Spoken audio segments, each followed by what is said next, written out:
Hey, good morning, everybody, and welcome to another Telling It Like It Is. Last week, we didn't have a Telling It Like It Is because BeLive, there was something wonky. But that being said, maybe it's just Neil. I have no idea. In case he's watching, I'm going to blame it on him, saying it's all your fault, Neil. No, I'm just kidding. I mean, but we are back here, and I'm excited about our guest today. My name is Jade Alberts, the founder of Peer Guidance. I'd like to thank Canadian Blockchain Consortium for sponsoring this. We have the Alberta Technology Symposium coming up. April 26th and 27th here in Calgary. Also the Startup TNT event, Calgary, Edmonton, and Saskatchewan. So we have Clean Tech, Life Science, and Ag Tech is going to be all virtual on Thursday, February 9th. So the websites will be up there shortly, and you can click on them and go directly there. But let's get to today's guest. We are going to be talking a little bit business of what they're doing, a little bit of community, and about the YYC Queer Innovation Net Meetup. So I'm going to introduce my guests, Amber Rowden and Ty McKinney. How are you guys today? Doing good. Thanks for having us, Jane. Yeah, all I'm going to say is, Ty, when you went to Ramble to get your coffee there, Amber and I were wondering what was going on because, when you said, "Oh, the coffee's ready," then we had all these weird sounds. We didn't know what was going on. We're glad that you're okay, though. Oh, that's the coffee grinder. Got to get the fresh beans. Oh, there we go. Okay. We figured that, but, we just wanted to laugh about it. We were laughing about it anyway. Yeah. What is life if you can't laugh about all the silly things? It's what makes life wonderful. Oh, isn't that the truth? Isn't that the truth? So I'm really excited about this month. And when I do these kind of theme months, and we're talking about inclusion in our ecosystem. And I think we're very good at it, but one of the things I want to talk about is, obviously, to kick this off, is your guys' event. But what, Amber, why don't we start with you? You tell a little bit about yourself. Ty, go to you, and then we'll talk a little bit about the meetup. Awesome. Sounds good. Well, yeah, I'm Amber. I have a passion for theater. That's kind of where my love of everything started. I started theater way back when, and then I still do community theater, but then that really moved into my love of storytelling and marketing. And so then I found I was working for a bunch of different jobs doing marketing, and then I found Rainforest, and now I'm the community storyteller at Rainforest, and I do a few other contracting jobs at Start Me Up PR and a few other places, and I just fell in love with the tech ecosystem, the innovation ecosystem, and building connections with people. And yeah, so now I'm at Rainforest and just loving community and building relationships. Oh, and I mean, obviously, a lot of people talking here might know about Rainforest. We'll get into that. But Ty, talk how about yourself? Yeah, so I'm originally from a small town here in Alberta, and I would describe myself as a professional nerd. So I always laugh when I hear that. When I went off for school, I originally wanted to do engineering, but ended up becoming captivated by neuroscience, by this idea that we could understand how our brain works and we could use that knowledge to promote health and wellness. And I thought that my calling was to be a researcher within the academic system, publishing papers and doing all those studies. But I became frustrated with how slow academia moved when it came to actually translating what we found into actual impact within the community. So that's honestly where I fell in love with the innovation community, Calgary in particular, is because they were really excited about, going that extra step to make things happen. So when COVID was taking off, that was about when I was finishing up my PhD. So I moved back from Utah here to Alberta, specifically to Calgary, and I've been loving it ever since. Oh, I love it. And you know what? I just slapped it up there. Thanks, Al, for that comment. Yay, nerds. we're all good there. So I know we all have, different backgrounds. We all, get to certain place of our lives. How did you guys decide that you wanted to, start a queer innovation meetup? Like what, what did the community really want that? Did you have a lot of your friends and think we got to do this? Did the Rainforest kind of inspire that, or maybe Founders Coffee or something along those lines? Like share the kind of the founding story to that. Yeah. I think actually the roots of it started a Startup TNT event. Okay. Yeah, that was the first time that I met Amber. And we got talking and realized that we really enjoyed just thinking about different aspects like the innovation ecosystem. Of course, we're both queer individuals, so we had a bit of bonding over that. and we're like, hey, like we should, you know, have some sort of like of a meetup. But then this was during the yo-yo lockdowns here in Alberta, so it took us about a year and a half to go from that idea to like being actually able to implement it. So if you want, Amber, you could take the next part of the story. Yeah, like Ty said, and I noticed like a little bit, like when I first was in like tech and innovation, I never really saw like someone like me, and so I kind of just went through, and then like when I met Ty and we had that conversation, we're like, yeah, let's start something, like let's get a bunch of queers together and just like have a chat and like get together for beers, and then it really like took off, and we're like, okay, who do you know that you can get together in the sector, and like who do I know, and like let's reach out and expand to other people, and that's when we really took, like, you know, I love how Rainforest is such a grassroots movement, and you know, Founders Coffee is even such a grassroots movement, and how it just is this cadence of people meeting up. And so we really just got people together, we put the word out, and you know, our first event, we just made it happen, and we had like, I think 30 people at the first one in Cold Garden, and it was such a really cool experience to have all these queer individuals come together and just share their experiences and like what they're doing in innovation, and just come together and make friendships. And it really took off from there. Yeah. Yeah. I mean, that's just a great, I mean, that's how all little movements start, right? I mean, Founders Coffee, you know, Rainforest back in the day, and literally we launched Founders Coffee in Edmonton yesterday. We were up there, we had 35 to 40 people. We have a group of people, and it's all about bringing that community together, right? Like, and that's what I love. But also giving people, like, again, Founders Coffee is for startups, entrepreneurs, small businesses. We don't let salespeople in. We don't let, you know, anything along those lines. So they have that kind of, I really like that peer-to-peer support where you can talk to somebody that's having, you know, maybe the same issues in a workplace or personal or business or financial, whatever it is. So do you kind of see those same conversations? Obviously, I'm guessing. And do people feel comfortable? Like, do they open up when you're at your meetup? Oh, 100%. I think Amber can probably relate to this as well. But like, you know, as a queer person, we're used to kind of being like defined as the other in a lot of different social circles. So we kind of just like acknowledge that. But it's really fun when you get a bunch of other people together and we kind of celebrate our otherness. We realize actually we don't have to be the other. We can be our own individual people. And that, you know, our unique ideas have merit, and we can get excited about them, bond over them, and help support each other. So we definitely have a lot of, I would say like a lot of like that is like the flair to the conversations. It's, you know, how can queer people be a unique voice within the tech community, and really celebrate our uniqueness. So let's dive into that a little bit. How big is the community, you know, the queer community in the Alberta tech ecosystem? That's a fun question to answer, because like statistically it should be between like 5 to 10% of the population, but like probably not properly represented. Amber actually probably would have the best answer to that, but I don't think she can say it for at least 2 weeks.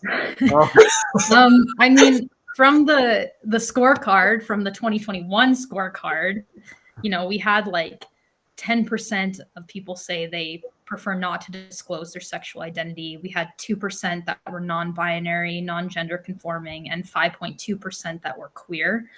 You know, and this year if we're going by stats, we'll get a different look at how many people are in the ecosystem. But, you know, I think it's very hard to tell, because as a queer person, you may not come out or tell someone you're queer, because it's I mean, like for me, I didn't come out right away, or like, you know, I may be visibly queer, I like to say, but there's a lot of people that, you know, they don't come out, or you don't know what their sexual identity is or how they identify. And so there is like Ty said, like there's a lot of I think it's like it could be bigger than what is you know, like than the 5-10%, but it, like, yeah. And I guess, you know, to kind of expand on that, I mean, it doesn't, again, you know, for someone, you know, obviously as a straight guy, it doesn't matter to me. It makes absolutely no difference. You know, Ty, it's just, it still bothers me that, somebody is, scared to come out or scared to tell somebody that they are queer or gay or whatever they identify as. And I hope as an ecosystem here, we start to change, and it just makes no difference, because in my mind it doesn't. And a lot of my friends and the people I hang out with, I know it doesn't. So do you see a kind of a trend going that way? And I first apologize. I said I wouldn't bring up, because I know we're going to talk about the scorecard and you can't release any results. So I totally over my head there. But do you kind of see that our ecosystem, our community moving that way? I would say it's definitely going in that direction. I think that for a lot of queer people, there is this this history of trauma where, that they, came out in a situation and they had a negative response. And the way that the brain interprets that is, hey, like, don't do that again. You had this bad response. So it takes, extra degrees of safety to feel like you can come out in other situations. So I think that overall, like, I think Calgary's tech community has been quite inclusive and welcoming, but that's not to say that it can't go a little further to really help out those people that may have had those bad experiences in the past. And again, there's going to be a whole spectrum of experiences there. That's what it's been on my end. Amber, what's your experience been like?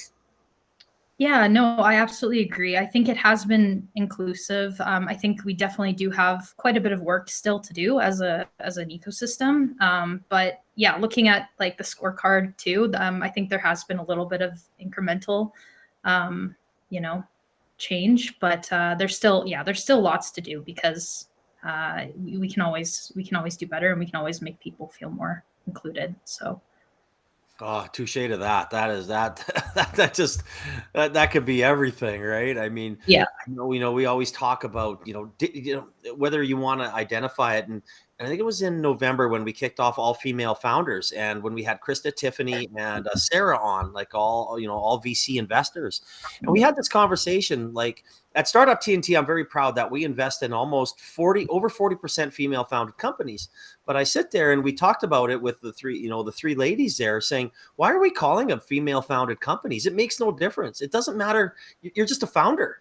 I mean, you're going to invest in a company, or you want to invest in a person. And if they're a good person, it doesn't matter, if it's male or female, black, white. It's just the way we should be looking at things, right? So I'm glad to hear that we're going, and I totally agree that we should go farther. So what do you think that we need to do as an ecosystem to kind of, go farther? I mean, it's kind of putting yourselves on the spot there, but as somebody who might have had a bad experience, or knowing people who've had the bad experiences that you've talked about, what can we do?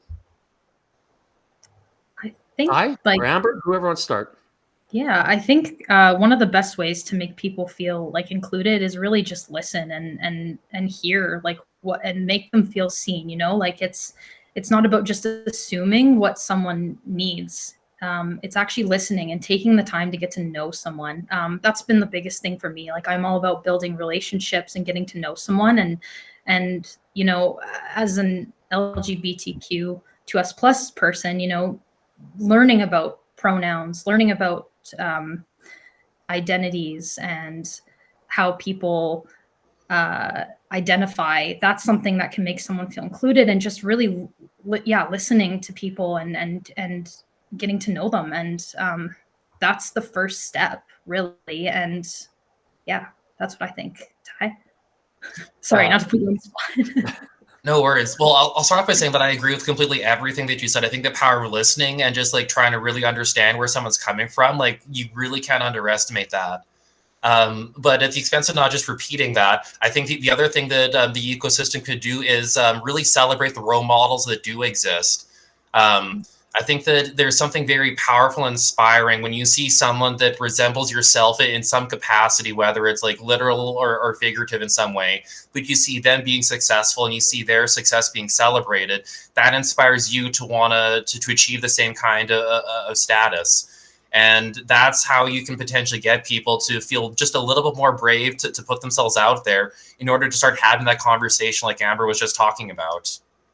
No, All great points, right? I mean, I know as you know, our girls, you know, we're trying to pick very positive role models, and it's sometimes it's hard in social media out there, right? It's like, you know, please don't watch Andrew Tate, please don't do this. Like, these are just, you know, people that I don't want you to assemble, and neither do I as a person for that matter either, right?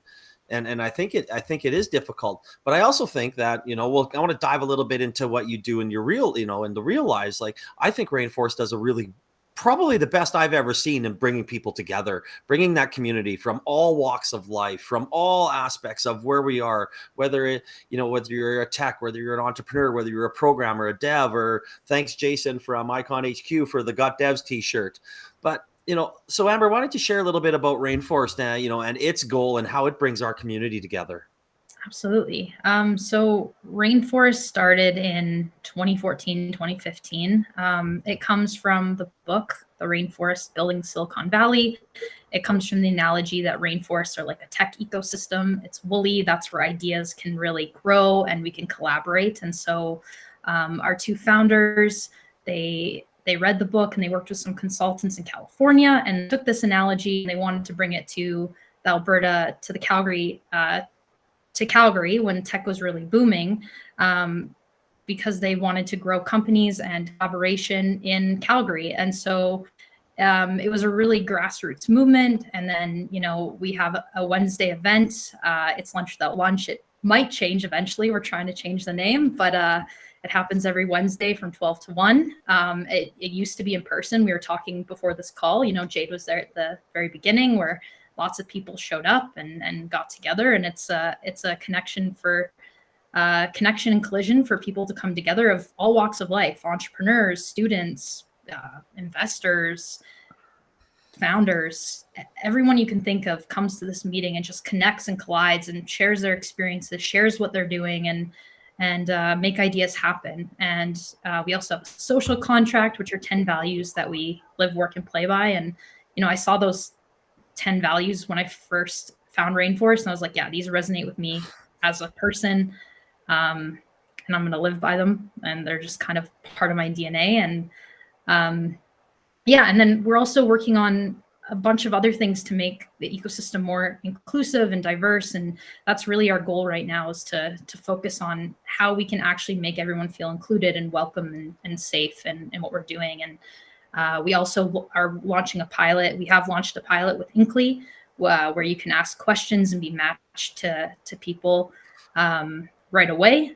So if you're curious about something, you can ask a question, and it's an AI matched platform that matches you. And yeah, we're also working with a lot of partners like Inclusity to rewrite our social contract to make it more inclusive to people, because some of the language may not be understandable or inclusive as it was, you know, before. So yeah, that's kind of what Rainforest is all about. That's as you know, I'm a big fan of the Rainforest, and I've been there for a while now, not 2015, but probably closer to 2017, beginning of 2017-ish, somewhere in that time frame, and watch it grow and bring people together. And it literally was one of the inspirations for Founders Coffee. I love the social contract, even before Peer Guidance.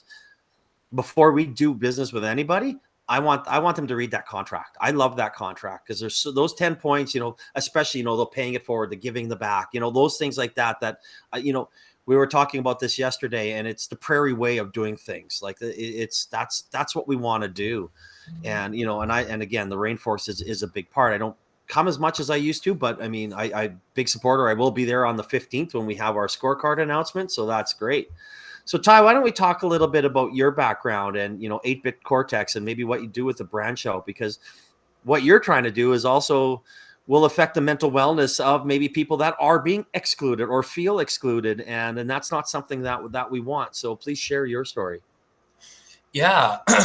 So, yeah, so I guess, like, as I was saying earlier, like, I mean, I really became captivated by this idea of neuroscience, and I went down to Utah in order to pursue a clinical psychology training, because I thought that was going to be the application by which I could have impact.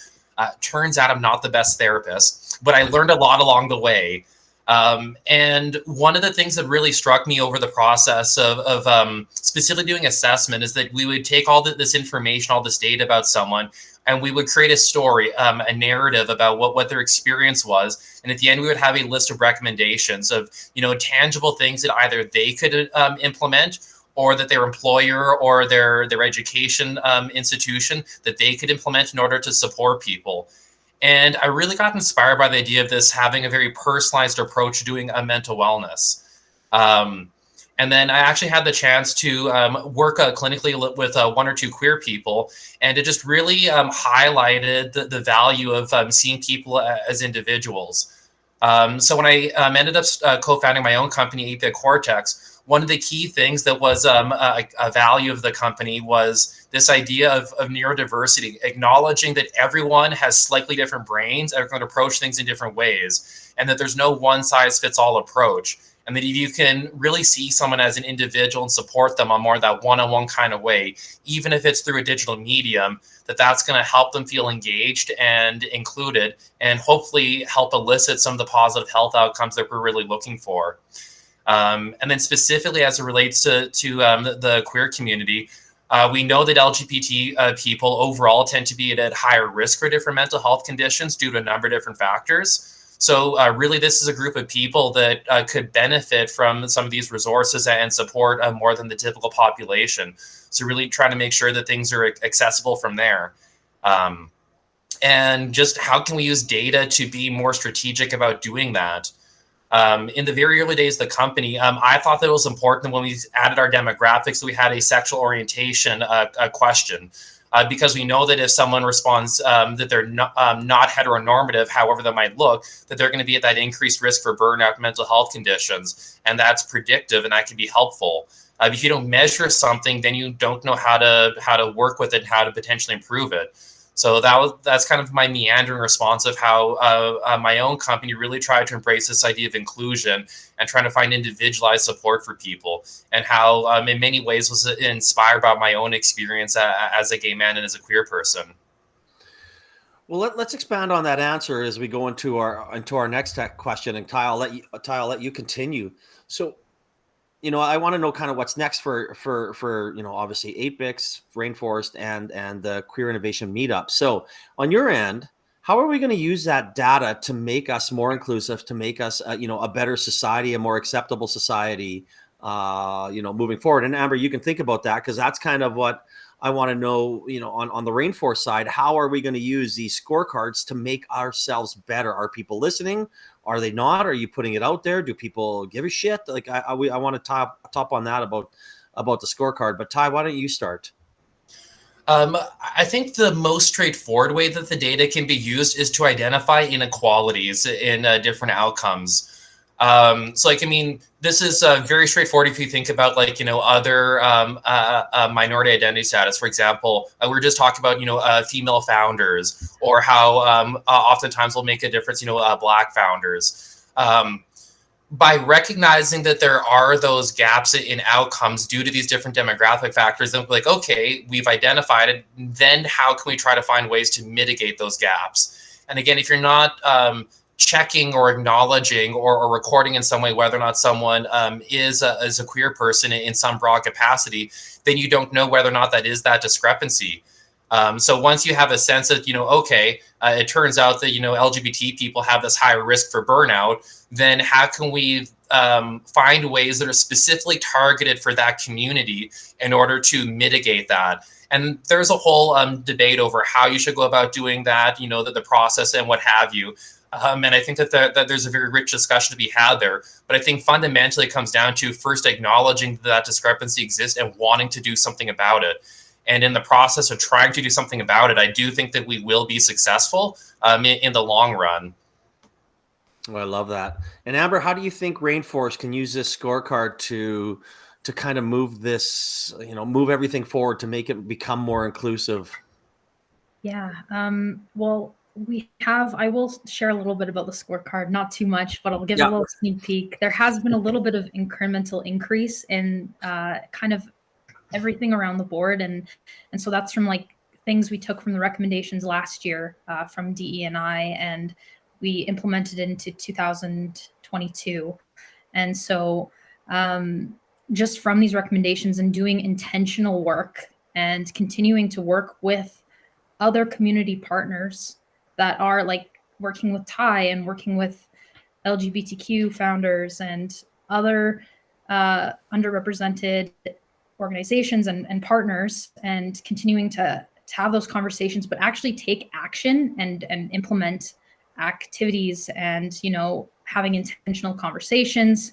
That's how we're going to move forward. And, you know, the summit is one of the great ways that we can come together and really take action and like learn from the scorecard results, you know, from 2022, and just continue the work that we're doing, you know, working with the CIC to do some intentional inclusion work and equity work, and listening to other founders and people in the community.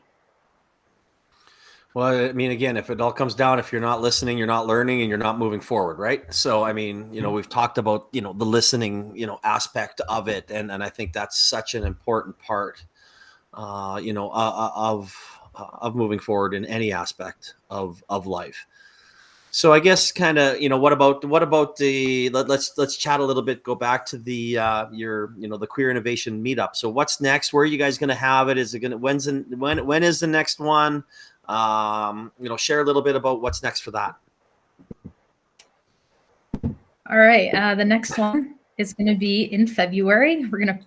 It's going to be February 5th. You just picked that date right now, right? So we're coming. It's going to be Sunday. Oh, just kidding. It's not February 5th.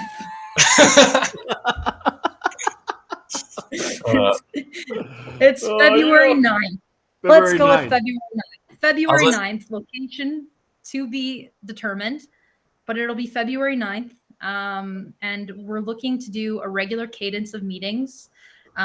We want to pick a location that's accessible, that's inclusive to everyone that it joins.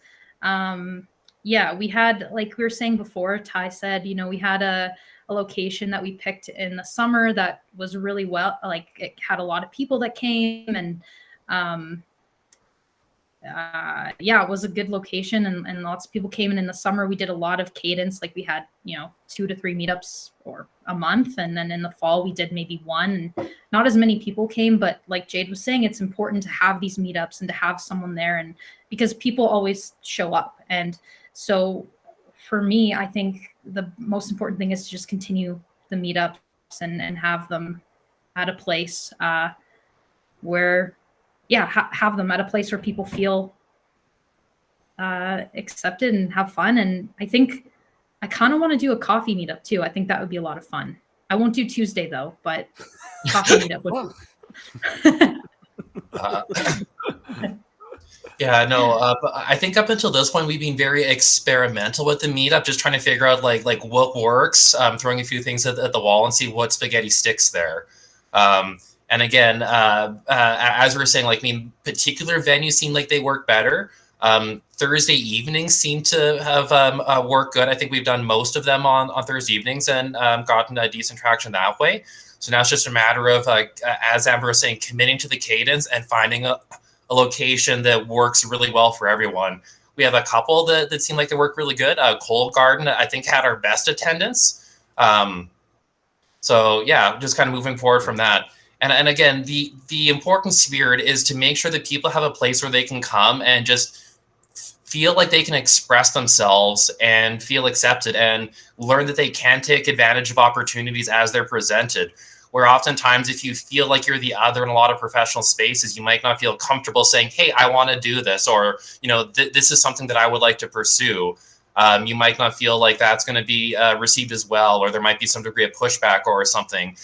Whether or not it's true or not, there often is that fear of discrimination. So really, this is an opportunity to let different queer people practice not feeling discriminated against in the tech community, so then when they go to the non-queer spaces, they will feel more empowered to continue having the same conversations.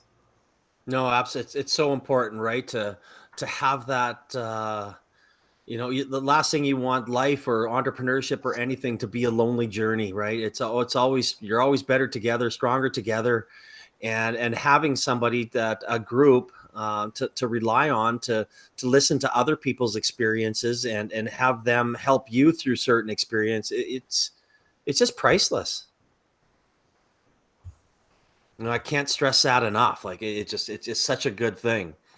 So I guess, I'm always sad when our conversations are coming to the end. And again, thank you guys so much for coming on and sharing and whenever the next one, when you get it up there, I'll throw it out on my LinkedIn so people can see it. But the last question I've had the same for, 250 plus episodes, because I just love it. And I want to put a little spin on this because I want it to come from you personally, maybe experiences and giving advice to any of the people, the queer people, the LGBT2 plus. I think I got it wrong, but I might have been right. It's a thought that counts. Yes.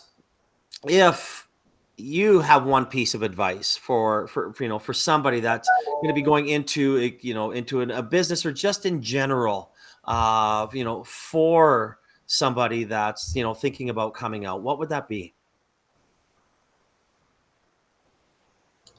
And Amber, you start.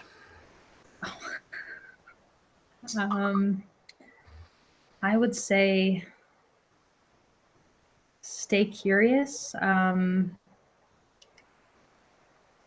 It's okay to be who you are. Embrace who you are. No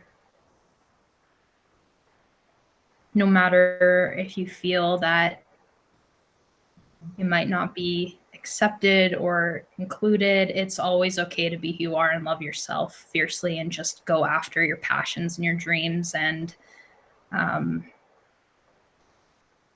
that's really my advice. Just build new relationships and just love yourself fiercely and passionately and go after your dreams. Oh, absolutely. I love it. Ty? I think I'd actually build on that a little bit. I think if I were to summarize kind of like what Amber was saying there, it's be brave about who you are, unapologetically so. And I think for queer people that's really important because they often bring a lot of strengths to any particular team. On average, queer people tend to be much more open-minded, so they're going to be very creative problem solvers. They're going to see things that other people might not necessarily see. So because of that, they have some very important contributions they can bring to any team. And if they don't feel brave, if they don't feel like they have the liberty to express themselves in that way, then those ideas won't potentially get the opportunity to be tested in the way that they could. And as a result, you can miss out on that impact. So if you're a queer person out there, just know that you have strengths that will be very valuable, and the innovation community needs them. So be brave and unapologetic about voicing them, and as long as you're doing so in a way that is kind and respectful, people will be respectful back.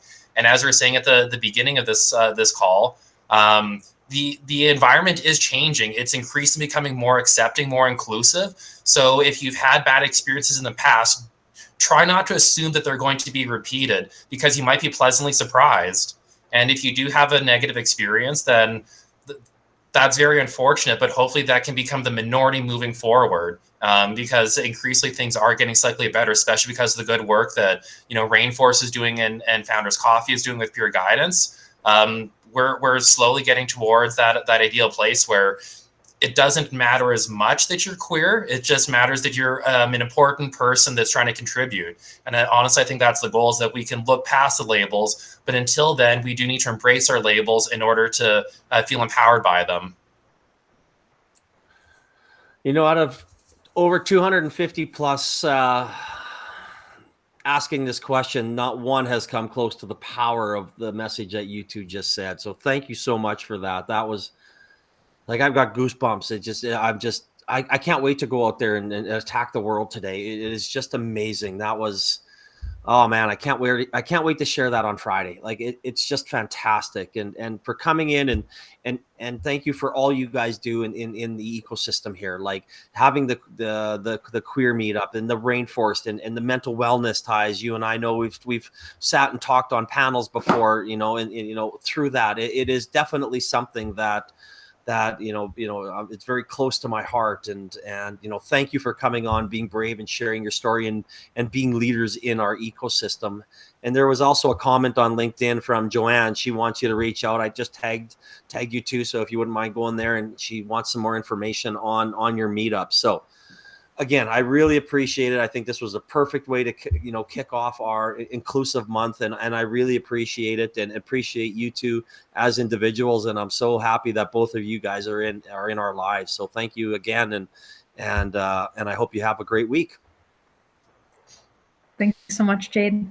Yeah, all right. So everybody, I hope everybody has a great week. Any information that you want, the 8-bit Cortex, a Rainforest, Pure Guidance, Startup TNT, the Alberta Blockchain Tech Symposium. All the links are on the comment section. Just click on it, and we will go from there. So Amber and Ty, thank you very much, and we'll probably see you on Wednesday or next Tuesday.